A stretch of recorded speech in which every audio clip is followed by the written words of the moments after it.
शुक्लांबरधरं विष्णुं शशिवर्णं चतुर्भुजं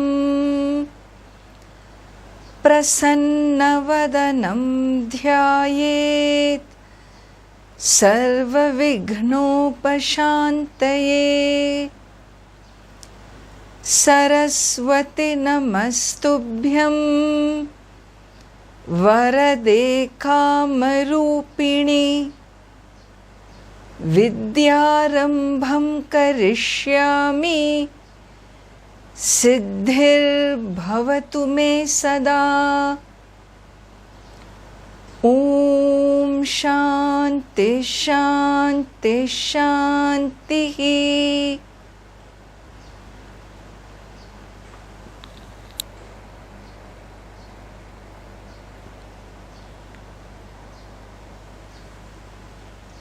Namaskaram to everyone and welcome to this course on Yoga Sutras and its recitation. At the outset, I congratulate all of you for the completion of level 1, in which you learned about alphabets, the sounds, the script, and the added feature in that course was the Roman transliteration. So that even if you forget how a letter is to be written, by seeing the transliteration one can parallelly recall. So that was a comprehensive course in itself, and it is a joy for me to design this course on Yoga Sutras, given that all over the world there are so many wonderful yoga practitioners, many dedicated students of Yoga Sutras. And it has, in my experience, in my travels in Europe and other places, I find learning of the alphabet, the phonetics, and a proper recitation, which is not so difficult, but I find that enough attention has not been paid to this aspect of learning of yoga. There has been so much emphasis on the actual practices, the asanas and pranayama and so on, which is really wonderful, and many yoga students who have achieved so much in disciplining their bodies, their minds, and becoming awareful of the breath and so on.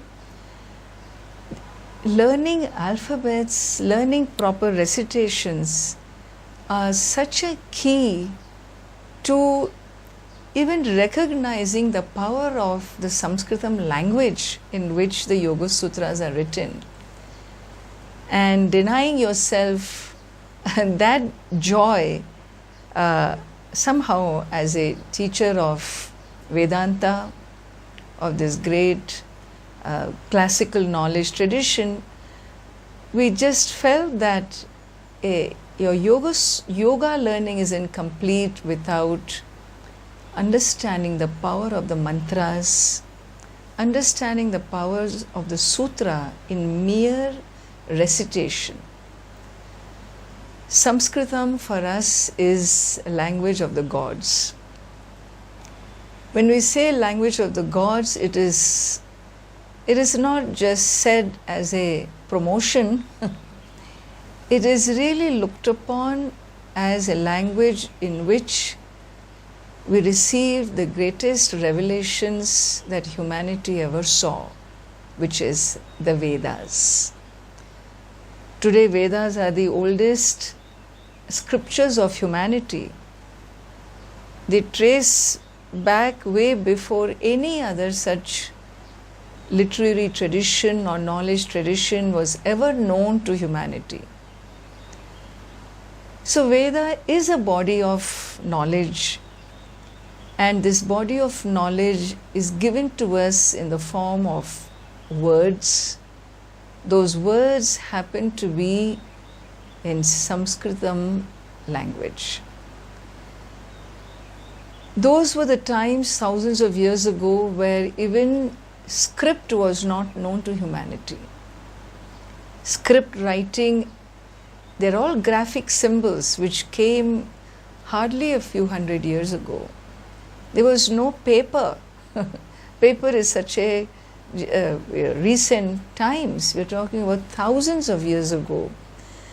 And therefore, the power of sounds, the production of sounds in a human vocal apparatus, and the production of sounds in different birds and animals was a great science, a great discipline of knowledge, and it is given to us as part of our Vedic learning. And so Yoga Sutras happen to be in Sanskritam. So those of you who are committed to yoga as your own personal lifestyle, and you believe it has transformed you, given you so much in life, well, you will see where Sanskritam learning of a mere recitation which is done correctly, proper pronunciation, has been the key to that alertness, that awarefulness in using of a language. And so today we begin with this course, the Yoga Sutra course, and we will be covering the learning to, in a sutra, we learn to separate the words, because these are words put together in a phonetic combination. Therefore, the first step is learning to separate from a sentence-like word into separate words.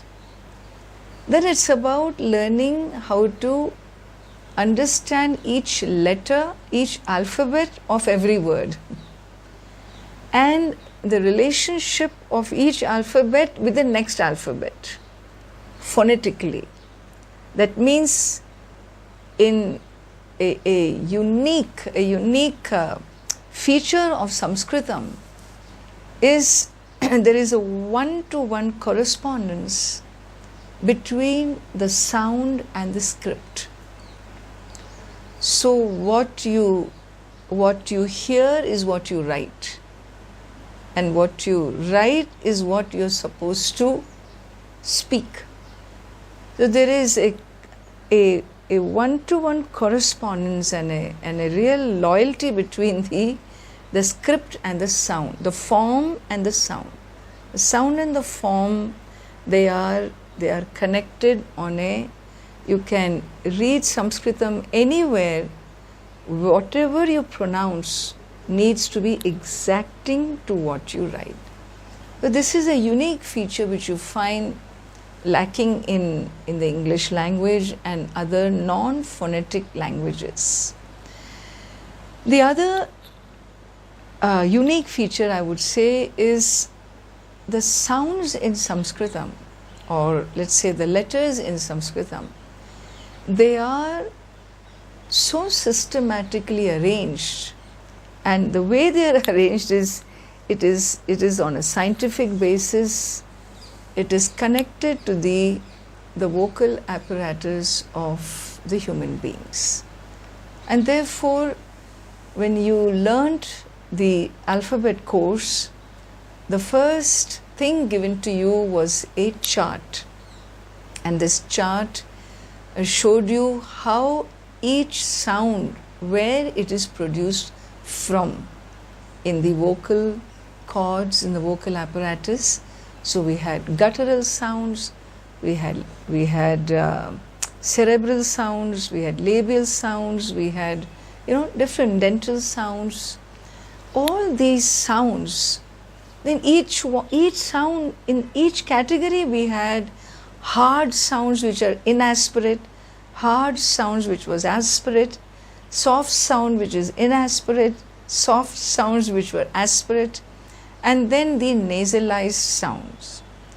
So this is how, based on the throw of the air, whether it touches the vocal cord, the voice apparatus, or whether the air that flows is free. If it's free without touching anywhere, those sounds were called vowels. And those which touch different parts of the vocal apparatus, they defining where it touches, we saw different sounds. And this is how your alphabet course began. And if you have forgotten, just go back to your notes and you'll find it all there.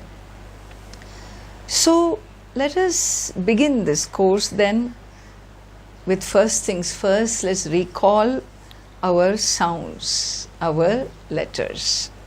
And so we will begin with the 13 vowels of Sanskritam, and then we will look at the 33 consonants of Sanskritam language. So I shall recite as well as repeat. A, a, a, I, I, I, U, U, U, U, R, R, R, R, L, L, A,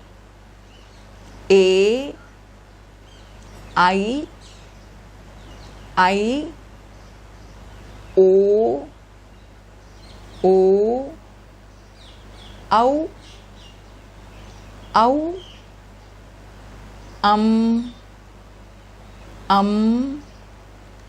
Aha, Aha.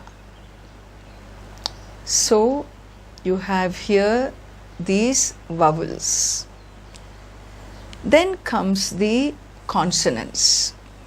So when I repeat, you can also repeat wherever you are.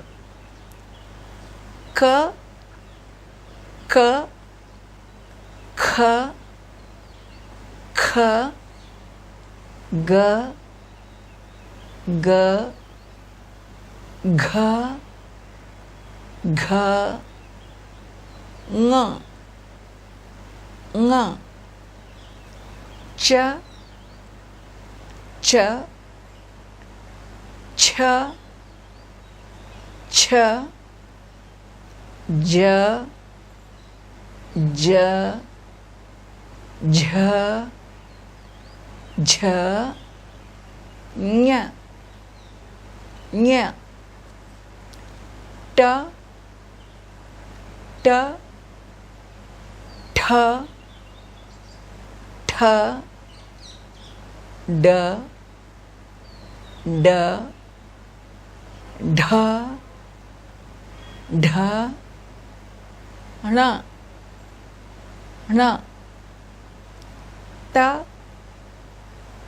Ta, Tha, Tha, Da, Da, Dha, Dha, Na, Na, Pa, Pa, Pha, Pha, Ba, Ba, Bha, Bha, Ma, Ma, Ya, ya, ra, ra, la, la, va, va, sha, sha, sha, sha, sa, sa, ha, ha. To recite one time around: a, I, u, u, r, e, I, o, au, aha. Ka, kha, ga, gha, ng. Cha, cha, ja, jha, nya. Ta, tha, da, dha, na. Ta, tha, da, dha, na. Pa, pha, ba, bha, ma. Ya, ra, la, va, sha, sha, sa, ha. These are your 46 letters or alphabets of the Sanskritam language. So with this, I would like to move into some basic, I would say, insight into the knowledge tradition of the Veda. You all must know this much, that the Veda I shall write. Now that you have learned some Sanskritam alphabet, I will start using the script, but I will also give you the Roman transliteration to begin with. And so you have learnt about the Veda as the revelations, the original, the oldest, most ancient revelations of humanity. So Veda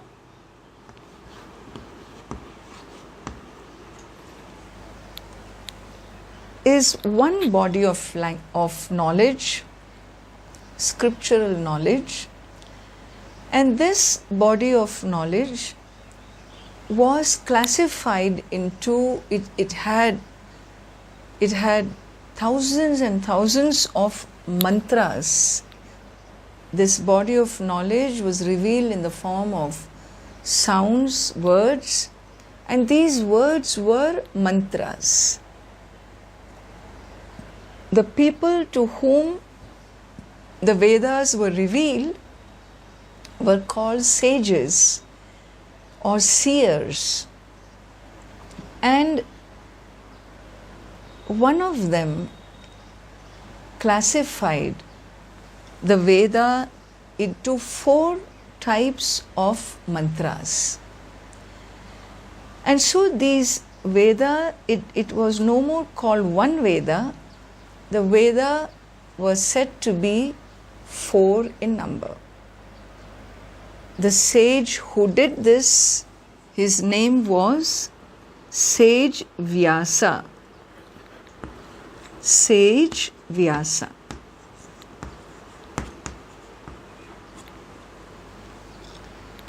So now the 4 Vedas were Rig Veda,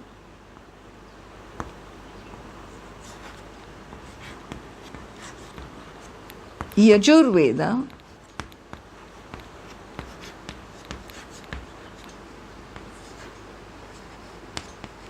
Sama Veda, and Atharva Veda.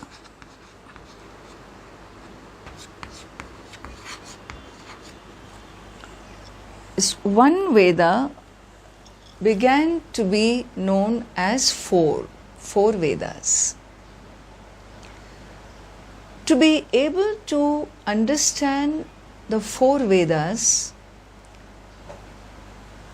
a body of literature called the Vedanga, meaning the limbs of the Vedas, emerged. And so we have not only these four form the core. They are revelations. They are looked upon as a separate category by itself. Any other knowledge that came up later were not called revelations. These were support systems or disciplines of knowledge given by sages to be able to understand the Veda.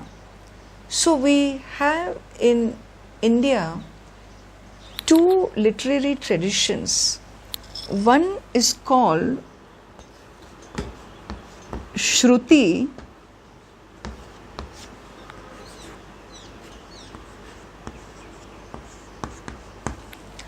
and the other is called Smriti.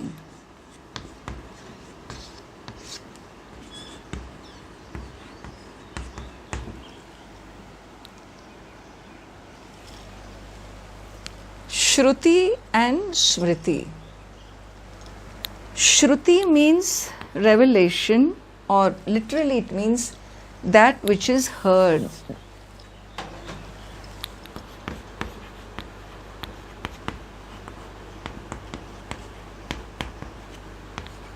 That which is heard. Smriti means that which is remembered.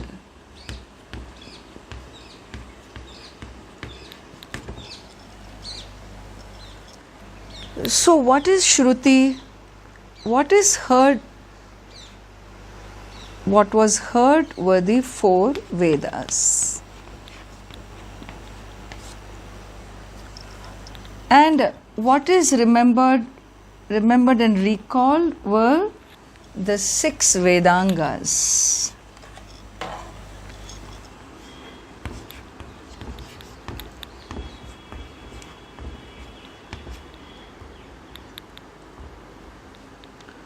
Or the six limbs of the Vedas.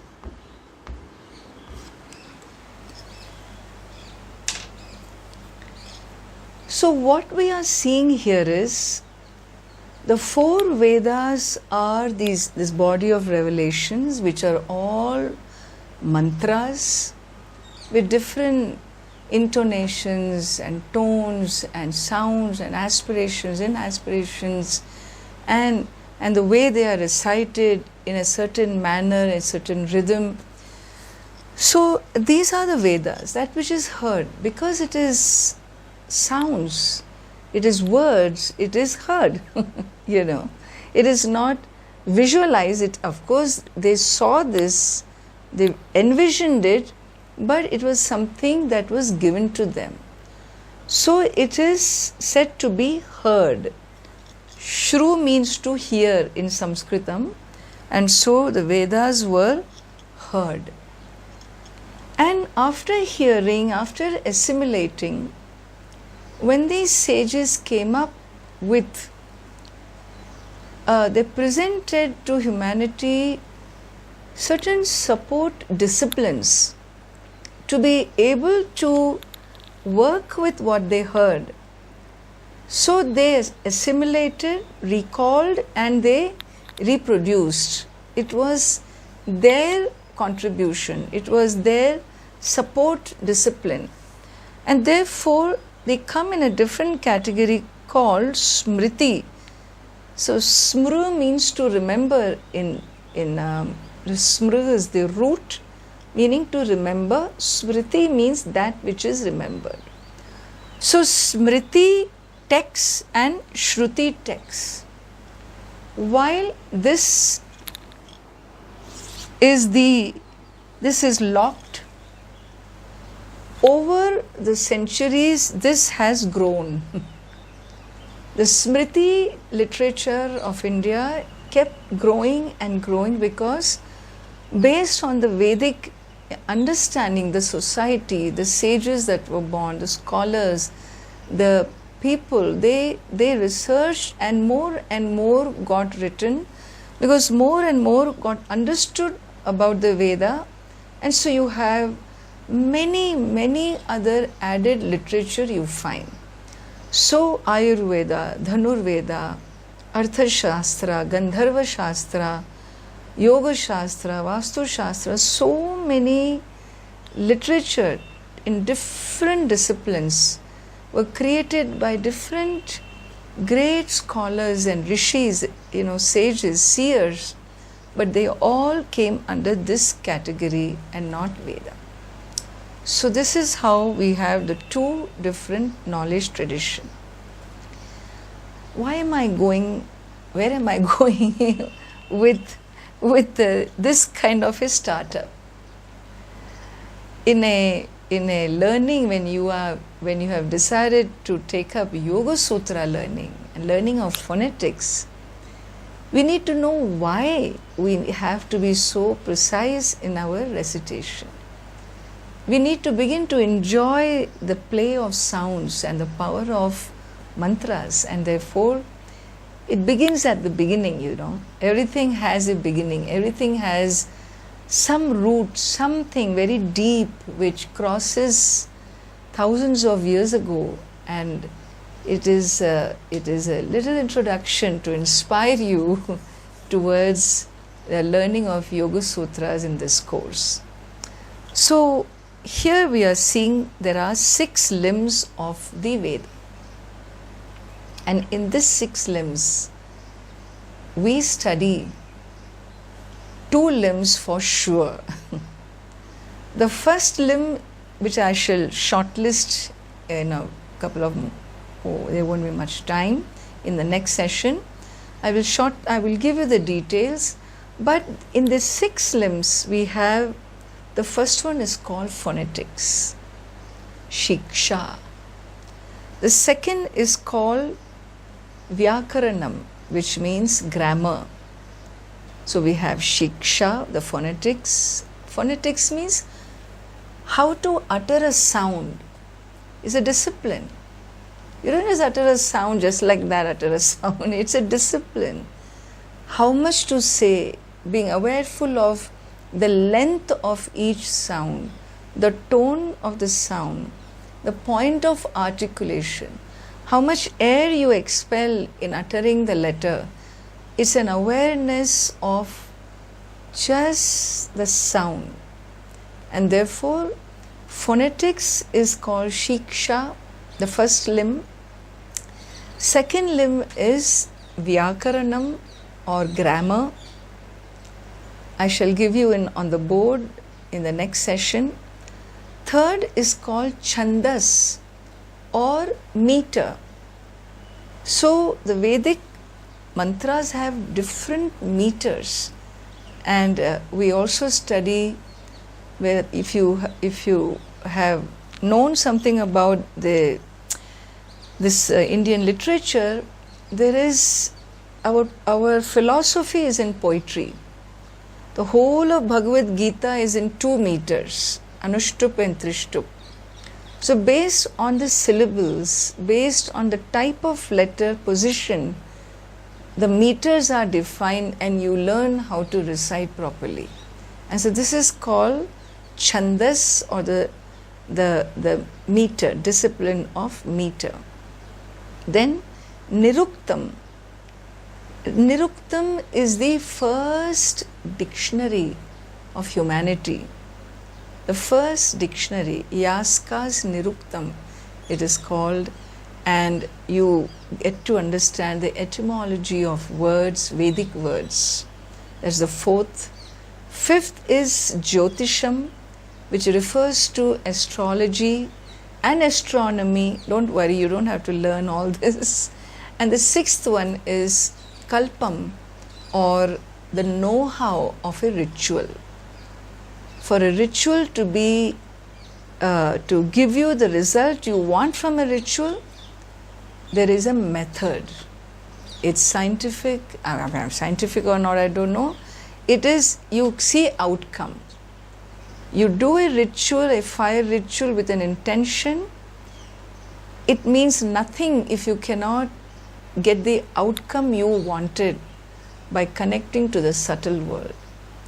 And so kalpam is that discipline of knowledge, the sixth limb, which gives you the know-how of rituals, how and why and what is to be done, and everything is said in Kalpa Shastra. And so these are the 6 limbs of the Veda, and our course is about a glimpse into the first limb.